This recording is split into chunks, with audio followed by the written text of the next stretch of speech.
अस्सलामुअलैकुम and welcome back to my YouTube channel delicious food with Azra. I hope कि आप सब ठीक होंगे। आज मैं आपके साथ शेयर कर रही हूँ कस्टर्ड शरबत की रेसिपी। आइए तो बनाना स्टार्ट करते हैं। बिस्मिल्लाहिर्रहमानिर्रहीम। एक पैन में मैंने तकरीबन 2 गिलास पानी ले लिया है और यहाँ पर मैंने साबूदाना लिया है तकरीबन 3 से 4 टेबलस्पून तक। इसे हम जब पानी बॉयल हो जाएगा तो साबूदाना हम इसमें ऐड कर देंगे। पानी हमारा बॉयल हो चुका है। अब मैं इसमें शामिल कर रही हूँ 3 to 4 टेबलस्पून साबूदाना। फ्लेम हमें मीडियम रखना है और बीच बीच में हम साबूदाने को चलाते रहेंगे। 3 से 4 मिनट हो चुके हैं तकरीबन साबूदाने को पकते हुए। साबूदाना हमारा रेडी हो चुका है। फ्लेम मैंने ऑफ़ कर दिया। अब हम इसे ठंडा कर लेंगे। यहाँ पर मैंने 2 लीटर दूध लिया है और इसे मैंने गर्म करने के लिए रख दिया है।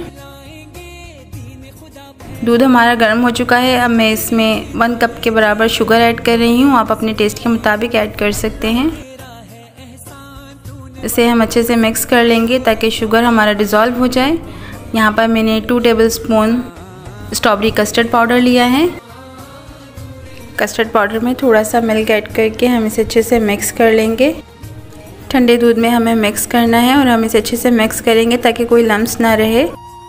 कस्टर्ड और मिल्क को हमने अच्छे से मिक्स कर लिया है और यहाँ पे दूध हमारा बॉयल हो चुका है। मैंने इसमें शामिल कर दिया है इस मिक्सचर को। शरबत हमारा रेडी हो चुका है। अब मैं इसमें शामिल कर दूँगी 3 to 4 टेबलस्पून बादाम स्लाइस में कटे हुए। फ्लेम मैंने ऑफ़ कर दिया है और अब हम इसे ठंडा कर लेंगे रूम टेम्परेचर पर। ये बॉयल किया हुआ साबूदाना है और ये ठंडा हो चुका है। शरबत भी ठंडा हो चुका है। अब हम इसे सर्विंग के लिए रेडी कर लेंगे। यहाँ पर मैंने एक जग ले लिया है और इसमें मैं शामिल कर रही हूँ बॉयल किया हुआ साबूदाना।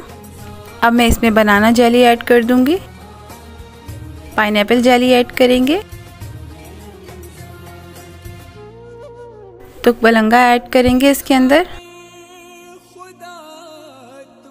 अब मैं इसमें स्ट्रॉबेरी एसेंस के फ्यू ड्रॉप्स ऐड कर लूँगी। ये ऑप्शनल है, अगर आपके पास हैं तो आप डाल सकते हैं। अब मैं इसमें आइस क्यूब्स ऐड कर रही हूँ और यहाँ पर मैं शामिल कर रही हूँ स्ट्रॉबेरी कस्टर्ड शरबत जो हमने रेडी किया था। अच्छे से हम इसको मिक्स कर लेंगे एक बार। तो रेडी है हमारा यम्मी स्ट्रॉबेरी कस्टर्ड शरबत। यहाँ पर मैंने थोड़ा सा इसमें कोबरा ऐड किया है। आप इसे इफ्तारी में बनाएं और ठंडा ठंडा सर्व करें। आई होप कि ये सिंपल सी रेसिपी आपको अच्छी लगी होगी। अगर रेसिपी अच्छी लगी हो तो इसे लाइक करें, शेयर करें और मेरे चैनल को सब्सक्राइब करें। अपना बहुत सारा ख्याल रखें, दुआओं में याद रखें। मिलते हैं नेक्स्ट वीडियो में। अल्लाह हाफिज़।